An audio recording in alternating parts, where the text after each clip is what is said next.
Hello everyone, welcome back to Newsroom. I'm Chella Smith. This is your Middle East U.S. entertainment news here on YouTube. I air on Fridays. I bring you the latest on reforms and economics Iraq based on reports put out by the Middle East news media outlets. I do this weekly review and it's based off my interest. Thank you everyone for joining me. Last week, we talked about Iraq's escalation into the World Trade Organization and the private sector. Dinar, local currencies only in the ATMs, the digital POS, and the banking sector. Let's take a look at this week's headlines. International news headlines. Readins News reports the U.S. Senate, Supreme Chamber of Congress, has approved the amendment to the Authorization for the Use of Military Force Act against Iraq. The Senate approved the start of the process of amending the 1991 and 2002 Authorization of Use of Military Force Act against Iraq. The Council took this decision by 67 senators to 27. 19 Republican senators were among the supporters of this resolution. Economics Alpharet News reports the oil minister Hayyan Abdul Ghani revealed very positive negotiations between the federal government and the Kurdistan regional government on the region's delivery of oil and the oil gas bill. Negotiations with the region are still ongoing and a draft oil and gas law is being prepared, which would regulate the relationship between the center and the region. Hayyan says in a press statement, negotiations between the two sides are very positive and an agreement will be reached very soon, he added. On the minister's failure to resort to international arbitrations regarding the contract between the ministry and ExxonMobil, Hayyan says negotiations are still ongoing with the company and international arbitration regarding the termination or continuation of the contracts with ExxonMobil will be resorted to. Economics Euphrates News reports the government spokesman for Al-Awadi announced the delivery of the financial budget to the House of Representatives.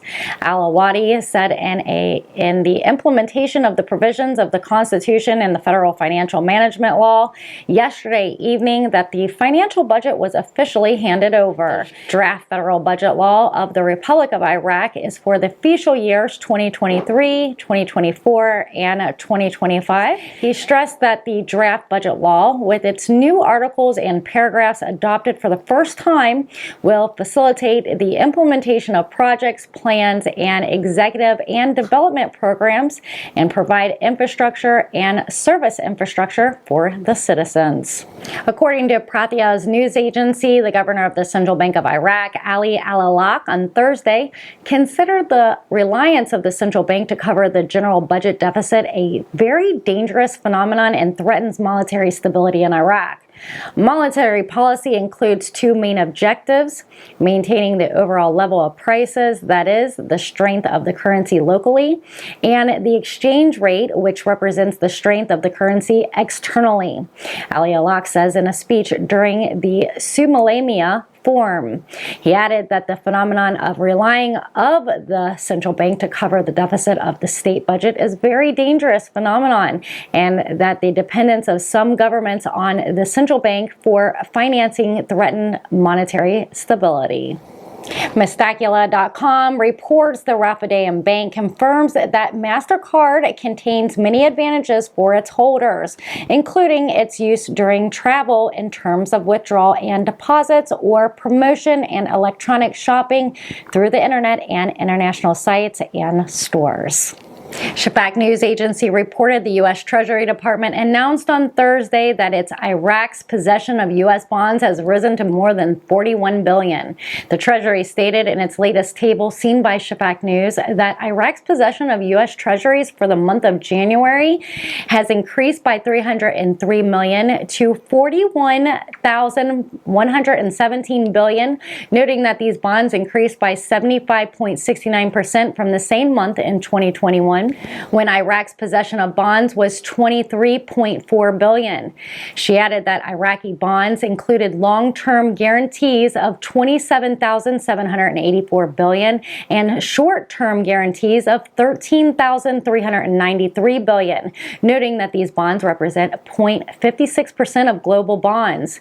In the Arab world, Saudi Arabia is the forefront of the most possessed countries, reaching $111.16 billion despite its decrease of more than $8 billion from the previous month. The UAE comes in secondly with $64,875 billion, up by $6 billion from the previous month. And then there's Kuwait coming in third with $43,282 billion, down by $5 billion from the previous month.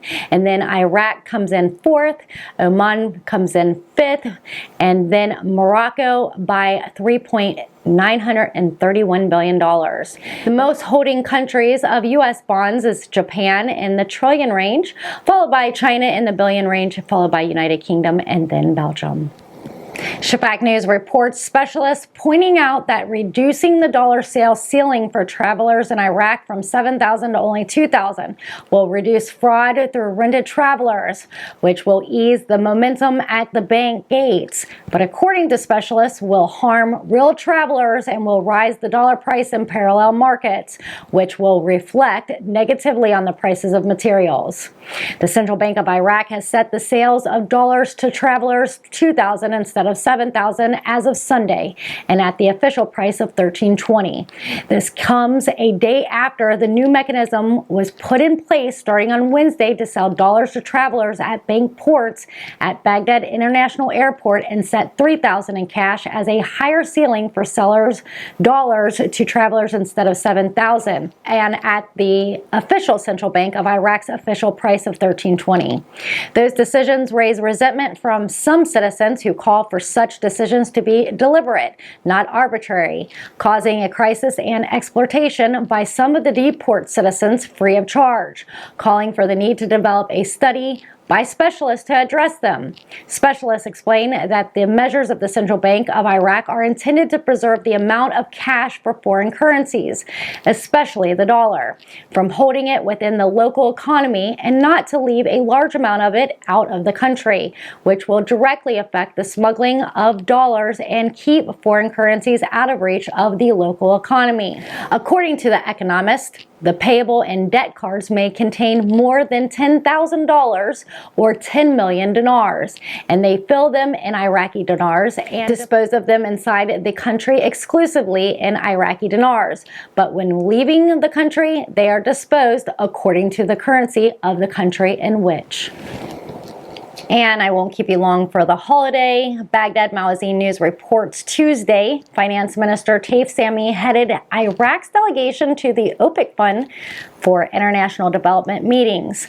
Iraq's participation in the periodic meeting of the OPEC Fund for International Development held in Australia capital Vienna, headed by the Finance Minister Taif Sami Mohammed and Undersecretary Mauser Haddar. The Ministry of Finance discussed its bilateral meetings on the sidelines of the meeting, the development of future strategies with the OPEC Fund for International Development to maximize development cooperation efforts between Iraq and the fund, and also to support national priorities, especially with regards to stimulating the private sector participation in development and climate efforts. She also continued on saying that the meeting discussed ways to strengthen and develop framework for cooperation and joint working among member states and its role in promoting efforts to achieve sustainability development by financing the implementation of many projects in the priority development sector and the positive impact on the lives of the citizens of the member states. She then went on to point out that the establishment of the fund came by OPEC member countries with the aim of advancing the development of financing of projects in vital sectors such as food, energy, and infrastructure, employment, small and medium enterprises, water and sanitization, and other areas. And thank you for watching Newsroom Weekly Review. I'm Chella Smith, your Middle East to U.S. entertainment news on reforms and economics Iraq. I bring you the latest Dinar news without having to keep up with all the different outlets. I'm here on YouTube every Friday, so don't forget to subscribe and turn those notification bells on. If you like my content, give me a thumbs up. If you really like my content, you can always leave a super thanks. Again, thank you for being a subscriber, and thank you for visiting Newsroom Chella Smith for your trusted Dinar news. Have a fabulous St. Patrick's Day, and I'll see you guys next week. Take care.